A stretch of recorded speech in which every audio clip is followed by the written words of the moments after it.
She didn't take it under the cover of night. She didn't creep through a hidden passage or discreetly tuck it into her purse without anyone seeing. She displayed it before an audience of 200 onlookers, a majestic pendant that remained hidden from view since the era of Queen Victoria. As soon as the royal guard caught sight of it draped around her neck, he acted without a moment's pause. He stepped forward, disrupted the formation. And what he did next, it didn't just remove Queen Camila from Windsor Castle, it rewrote the rules of royal inheritance. Before we dive into the details of that day, be sure to hit that subscribe button with notifications enabled, like the video, and leave a comment below sharing from where you are watching this, because this wasn't just a theft, it was an insult to the late Queen's memory. The waning sun in the afternoon was performing its usual dance at Windsor, filtering through the time-worn oaks and creating shadows that transport you beyond the present moment. It ought to have been one of those serene days that visitors never experience. No spectacle, no media throng waiting at the entrance, just a little group of Canadian diplomats enjoying the royal treatment, complete with a proper tea service and all the grandeur you'd anticipate from a castle that's been hosting this affair for almost a millennium. Warrant Officer Elias Trenham was familiar with these tranquil days, approaching 60, with a tenure in the Coldstream Guards that surpasses the typical career span. He had essentially become a fixture at Windsor. Not in the literal sense, naturally, but there were times when the visitors regarded him as such, capturing images as if he were just another gem in the royal collection. Yet there was an undeniable quality in Elias that compelled you to glance back. Perhaps it was the manner in which he held himself, or perhaps it was those icy blue eyes that appeared to perceive more than they revealed. He stood just within the southern entrance that day, beneath the stone arches that had observed royalty long before the idea of America ever existed. The Canadian delegation was guided through the tapestry corridor by Olivia Marin, the senior collections archivist, a woman intimately familiar with every painting, every piece of china, and every secret that resided within these walls. Everything was unfolding perfectly until the Range Rovers arrived. 3 of them entered the inner courtyard, bypassing all the customary formalities. No banners, no prior warning, exactly the sort of entrance that sends palace personnel into a tizzy as it signifies that a significant figure is winging it. A spontaneous act in noble realms often spells disaster.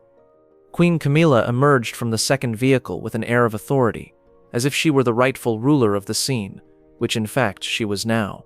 Yet there was an air about her stance, the manner in which she overlooked everyone, the distinct sound of her heels striking the gravel, that hinted this was far from a friendly visit.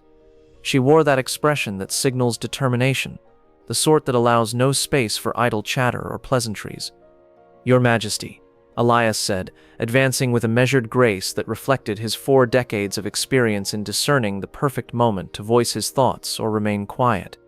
"I did not receive any notice regarding a scheduled visitation today. Can I verify your authorization to enter the South Vault corridor?" She just kept going, without a hint of hesitation. "I don't require anyone's approval to go to my family's estate. The Windsor vaults aren't open to the public. They're part of our heritage. I have complete access." At that moment, the majority would have chosen to move aside. Ultimately, she held the title of Queen Consort, and the structure of royalty is as unyielding as stone. Yet Elias had experienced enough to recognize the distinction between power and presumption.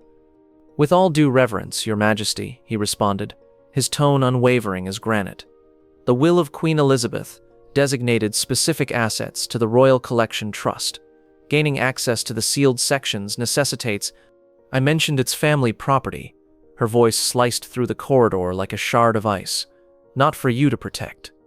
Elias remained still, not a bit, and that's when a change swept through the atmosphere, that unmistakable tension you sense just before a storm unleashes its fury. "You may inform your superior," she remarked, glancing at her aide with the nonchalant harshness of someone accustomed to having things go their way, that he has been reassigned pending evaluation. "Show him out." The assistant appeared as if he would prefer to be anywhere but here. The Canadian diplomats, bless their hearts, unexpectedly became utterly captivated by the ceiling design. Even Olivia had turned ashen, gripping her clipboard, as if it could tether her to the real world. Yet Elias Trenham had stood up to IRA bombers in Belfast and ethnic cleansers in Bosnia. A regal fit of rage wasn't going to budge him from his position. He offered a measured nod, not surrender, merely recognition, and returned to his place. As Queen Camila glided into the southern corridor leading to the vault sealed by Queen Elizabeth herself, a sense of ancient stillness awakened within the very walls of Windsor Castle. Not a ritual, not a formality, something that had been dormant for 4 years, anticipating precisely this instant. The interesting part about Elias Trenholm was that he was never meant to be significant. For 37 years, he had been the silent sentinel, the one who watched over everything, while those deemed more significant took the lead in making crucial choices. He had served in locations the media couldn't pronounce and protected dialogues that were never formally acknowledged. The ideal warrior for a flawed reality. Yet Queen Elizabeth had perceived something different within him. Perhaps it was the manner in which he could remain outside her secluded study for hours without a hint of restlessness, or how he never once recounted the discussions he had listened to. It didn't matter what it was, but she had drawn him in one spring evening in 2019, mere weeks before what would turn out to be her last journey to Balmoral. She didn't take her place behind the grand oak desk as one might anticipate. Instead, she lingered by the window with a cup of Earl Grey growing cold on the sill, observing her corgis dash across the lawn as if they had all the time in the world, which, as it happened, they did not. Warrant Officer Trenholm, she spoke with her usual precision, each word deliberate, nothing left to chance. You get that a legacy isn't just about things, right? Of course, Mother. He had discovered long since that the inquiries from the Queen were rarely genuine questions. It's crafted from the art of moderation, of understanding when to release something into the world, and when to keep it close until the moment is right. She glided with that measured grace that time had bestowed upon her, making her way to a drawer in her writing desk that likely held a value surpassing that of the average automobile. From it, she pulled out a brass key attached to a worn ribbon. No labels, no formal seal, nothing that would appear in any record. Next to it, a cream envelope with wax that had clearly seen better days. This isn't handled through the usual routes, she remarked, setting both objects into his gloved hands. This key isn't recorded in any logbook. No one else will discover it either. The heft of the key was unexpected, denser than it appeared, as if it were crafted from more than mere brass and obligation. The legacy rooms in Windsor, she continued, her voice lowering to a near hush. There are treasures there that are tied to the crown, indeed, but even more crucially, they are tied to history. No one enters them, not without my word or yours. She failed to clarify what that signified. She had no reason to. Elias had devoted countless hours lingering in her presence to grasp that certain commands were meant to resonate long after the speaker had faded into silence.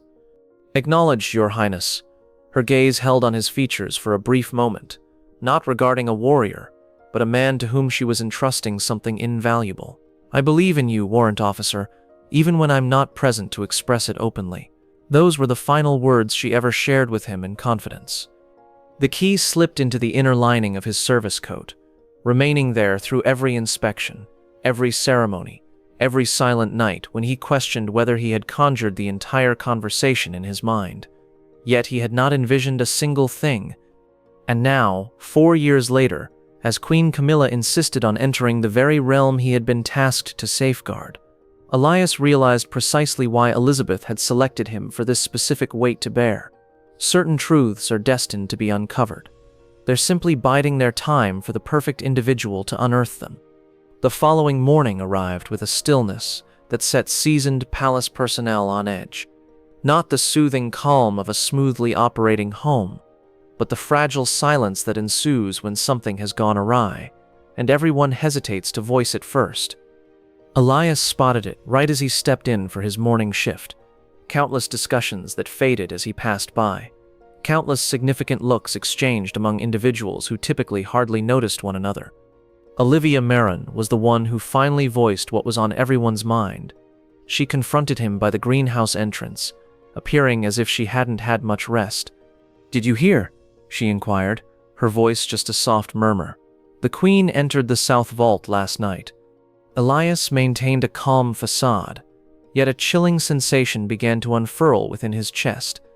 "I was advised to let it go," Olivia went on, looking around as if she anticipated someone to emerge from the darkness, "that it was a personal issue, But the entry logs, she said, shaking her head, they just don't make sense. That certainly caught his eye.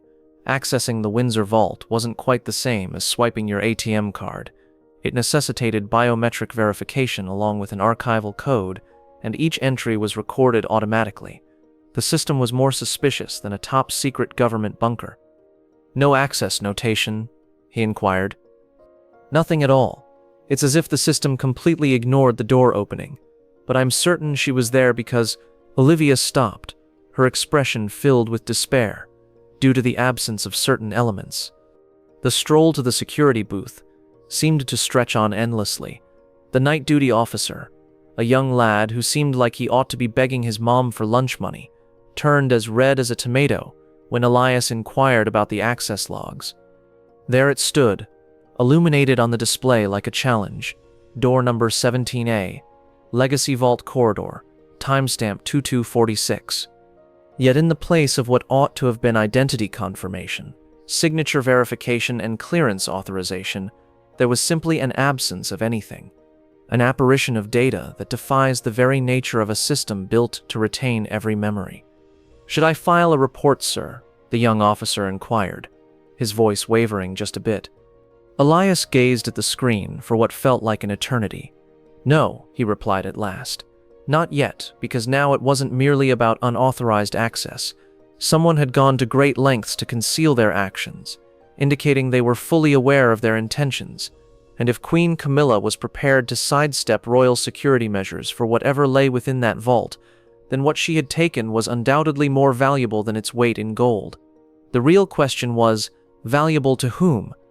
As the afternoon waned, Elias discovered himself in the royal archives, a temperature-regulated stronghold hidden beneath the northeast wing, where Olivia Marin maintained detailed records of all that the crown possessed, had possessed, or could potentially possess in the future. She stood there with a clipboard, wearing that look people have just before they share some truly unfortunate news. "I went over everything 3 times before reaching out to you," she stated, guiding him through secured entrances that swung open with authoritative clicks that hinted at important matters. "Absolutely. There's no doubt that something's missing." The legacy inventory chamber resembled a curious blend of a library and a bank vault, as if they had somehow come together to create something unique. All items were meticulously organized, cross-checked, and safeguarded with a level of security that would put Fort Knox to shame.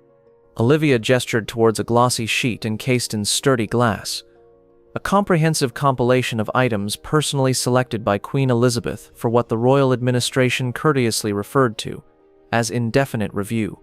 "Item 037B, she read, lightly tapping the glass with her pen.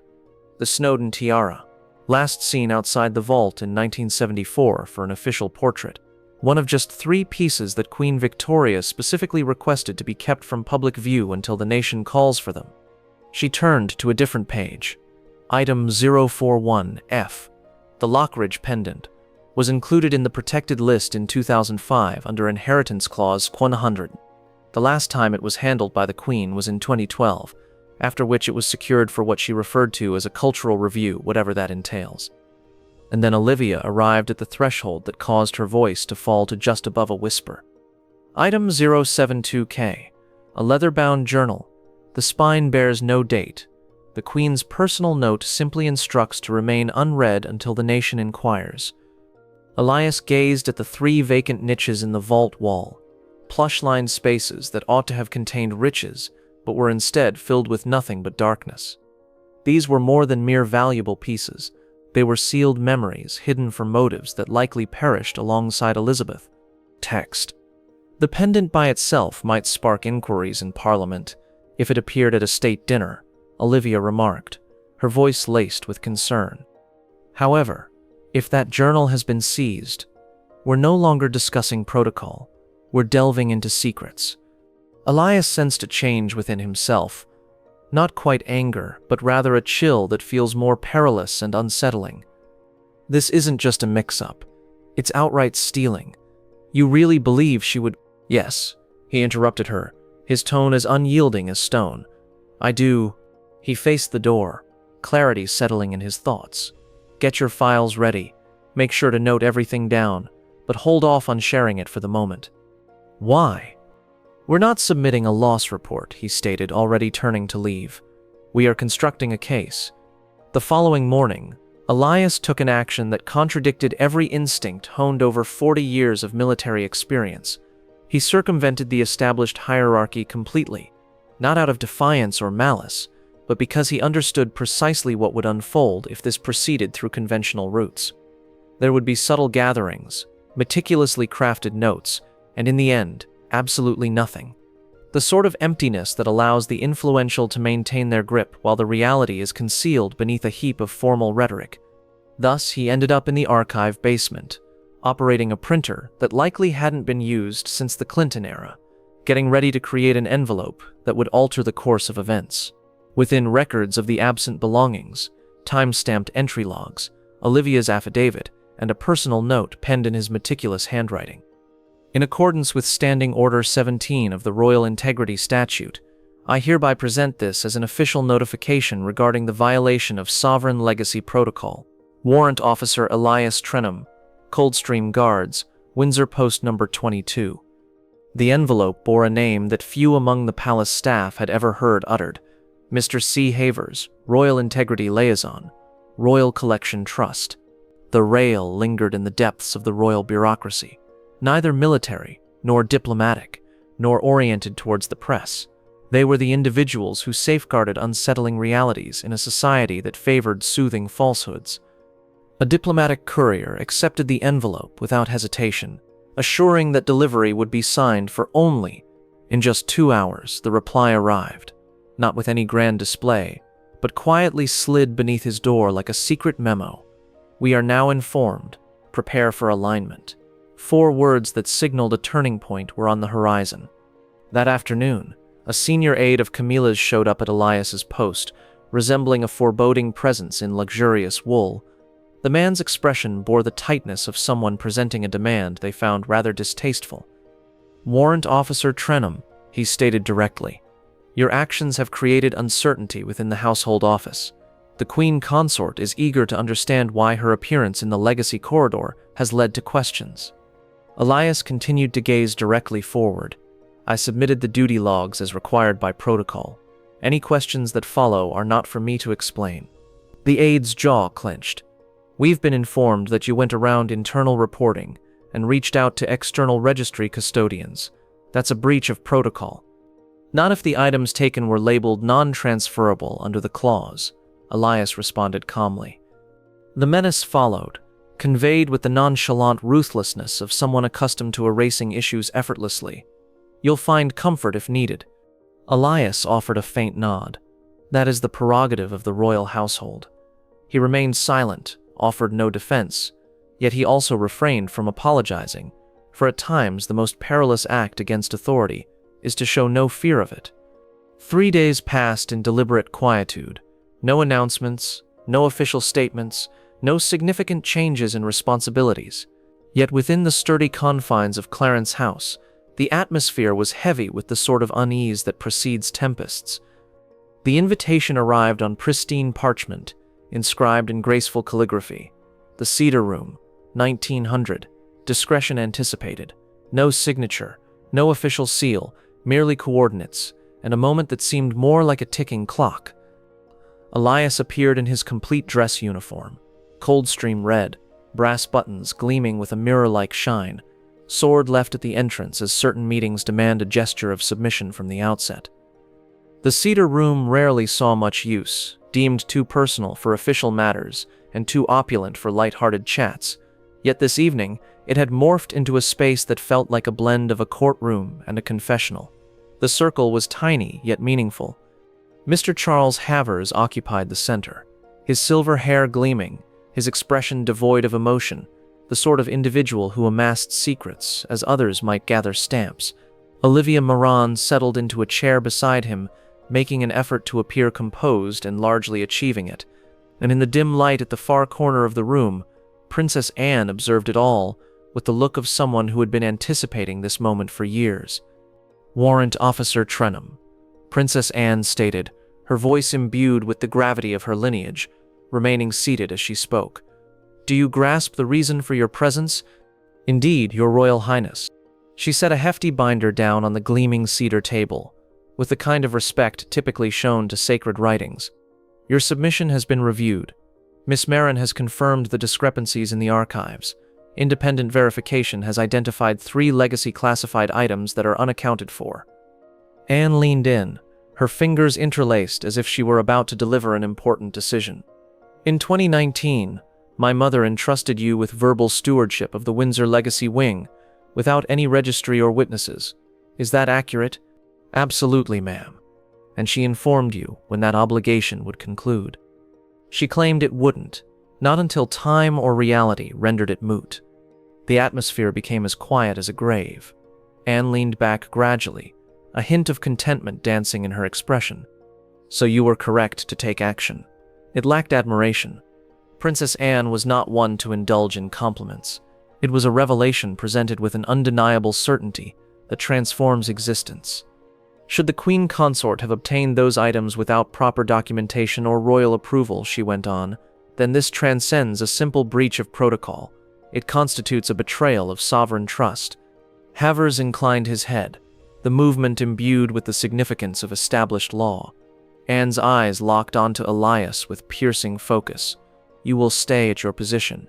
Your reports go directly to this table. And if this intensifies, her tone mellowed just enough to hint at the warmth hidden beneath the regal facade. I desire you to be ready to voice what others are too hesitant to express. Elias had dedicated 4 decades to mastering the craft of quietude, yet if obligation called for his words, he would honor her mother's legacy without hesitation.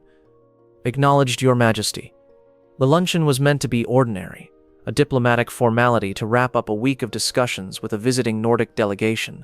St. George's Hall at Windsor, with its lofty ceilings and rich history, offered an ideal setting for a ceremonial meal that instills a sense of significance in foreign ministers and makes trade agreements appear destined to happen. Yet, as soon as Queen Camila stepped in, adorned with the Lockridge Pendant, the ordinary faded into the past. The pendant shimmered as if it held a piece of the night sky, a pear-shaped emerald nestled within a golden lattice that had remained hidden from the sun since the time of Edward II. Adorned in royal blue silk, it didn't merely shimmer, it proclaimed its presence. Every individual in that room who had any knowledge of royal adornments experienced a moment of suspended breath. Elias noticed it right away from his spot at the west wall, nestled between the Union flag and the Windsor family crest. He was assigned to that location for the event, not for protection, or so it seemed to all. Yet as that emerald reflected the chandelier's glow, the occasion shifted from celebration to clash. Your Majesty, Elias declared, his voice slicing through the delicate clinking of crystalline silverware like a knife through fine fabric. I humbly call upon Section 12 of the Royal Safeguard Act. All chatter in the hallway came to an abrupt halt. Forks dangled in midair, poised just before lips. The ambassador from Finland truly let his napkin fall.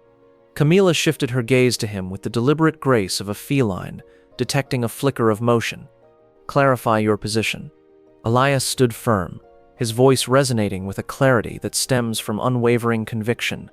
The pendant is listed in the Sovereign Legacy Register, 041F. It has not been authorized for personal exhibition. Taking it out of archival custody breaches the legacy protection orders established by the late Queen. In that expansive hall, the silence was so profound you might have heard a pin drop, or perhaps the sound of a crown. Are you suggesting that I stole something? Camilla's tone was frigid yet entirely composed. I am asserting that according to established protocol, the physical display of safeguarded assets without verification initiates an institutional assessment. Gasping whispers swept across the diplomatic corps like a breeze through a field of grain. The king, positioned 2 chairs to Camilla's right, seemed as though he were chiseled from granite. His quietude conveyed more than his words ever could. At that moment, Mr. Havers stood up from his spot by the Canadian delegation, revealing a velvet-lined case that appeared to materialize out of thin air. He walked toward the head table with the gravity of someone offering final blessings.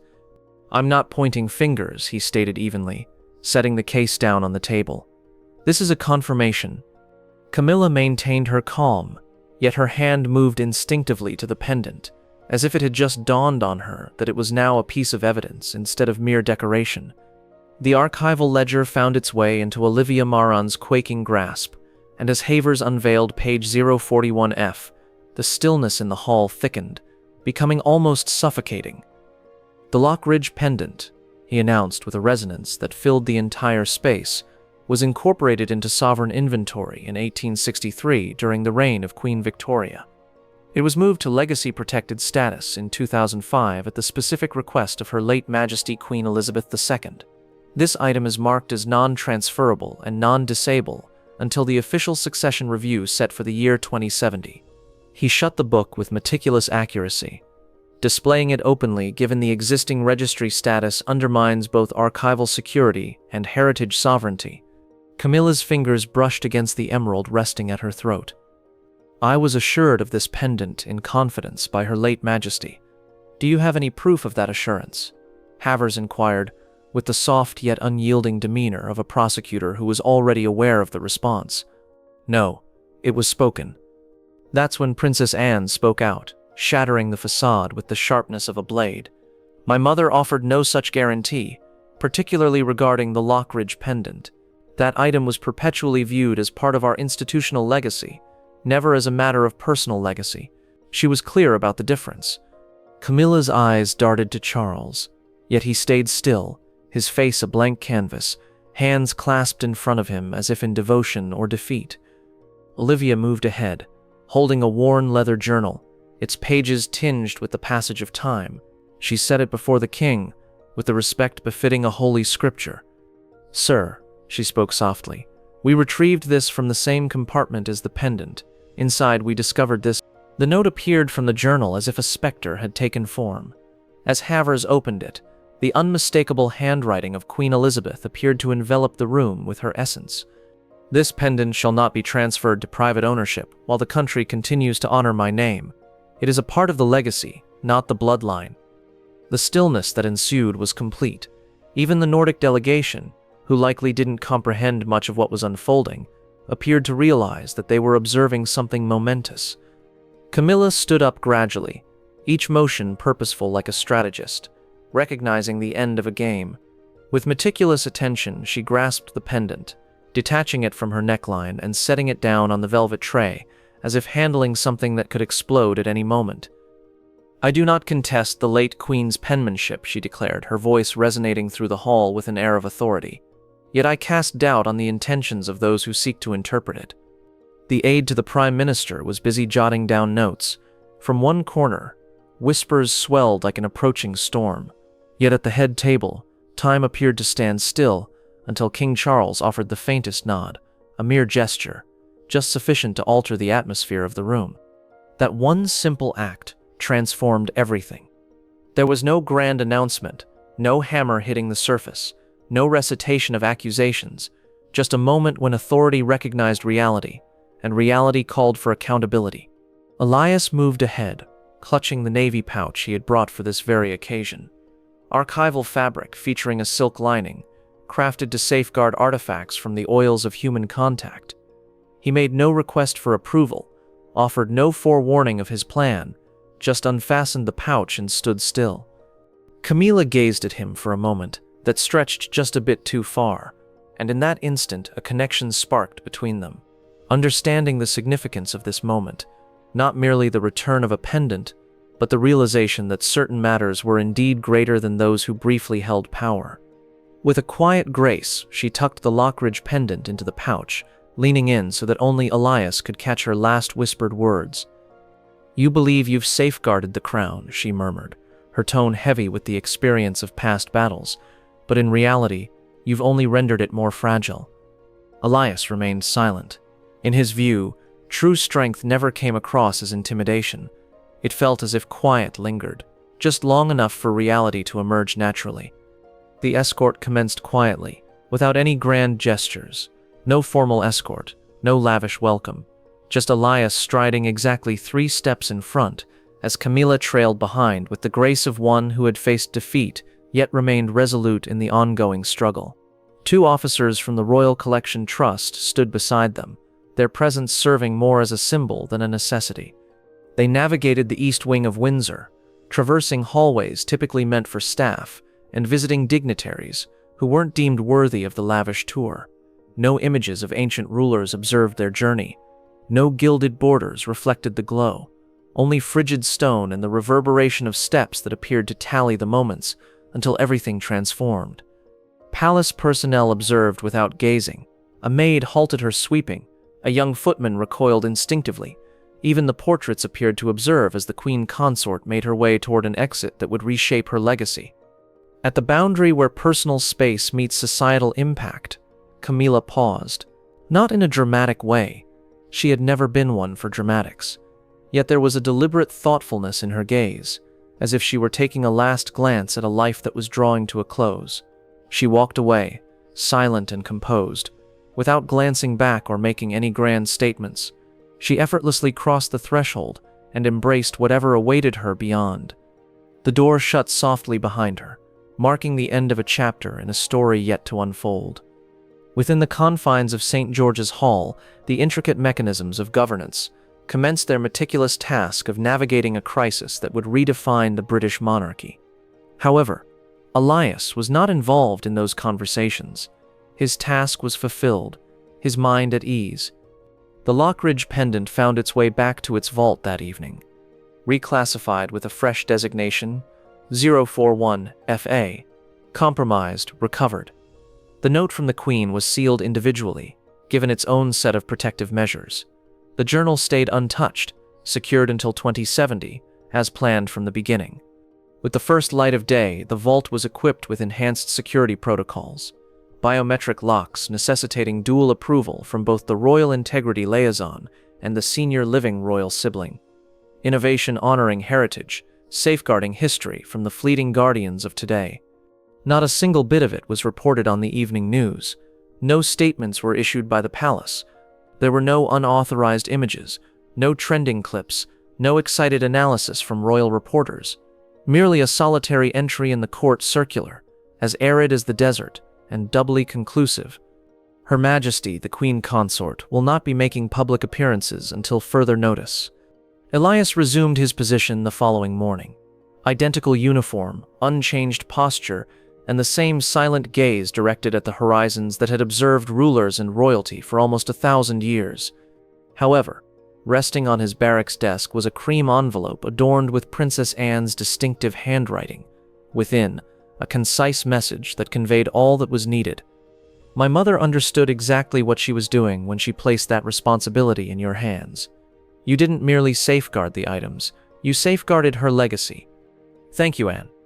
Behind it lay something even more invaluable, a scanned version of Queen Elizabeth's original trust directive from 2019, recently designated as a historical legacy directive, holding the same significance as any law within the Royal Collection Trust.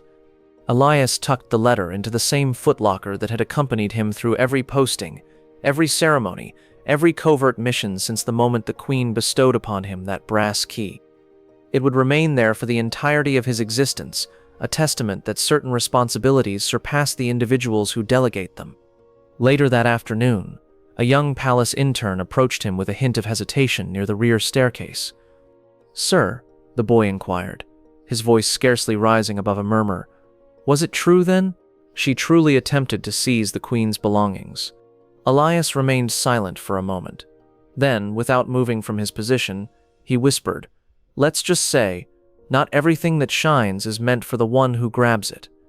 The intern stared, perplexed by that reply. Yet Elias had slipped back into a silence that not only protects fortresses, it safeguards the legacy of the women who crafted them. "Now I have a question for you. After witnessing the consequences of someone attempting to seize what was never theirs, do you believe the Royal Guard acted appropriately by intervening, even if it meant confronting a queen consort? Should personal commitments take precedence over established royal legacy regulations? Do you think additional concealed documents from Queen Elizabeth's era ought to be released, or are there certain truths that are best kept under wraps until the time is right for them to be revealed? Share your opinions in the comments section below. We go through each and every one. If you think that legacy holds more significance than titles, go ahead and smash that like button right now. Ensure you're subscribed and have notifications enabled so you won't miss what's coming up next. And pass this video along to anyone who believes royal guards merely stand there and look nice. Because after today, we both understand the truth. A new inquiry is already poised for you on your display. Hit that button now and we'll catch you tomorrow. Same time, same spot, with another nudge that some legacies aren't meant to be taken, only safeguarded. Thank you for tuning in to Guard Watch. At times, the most significant struggles occur without a sound.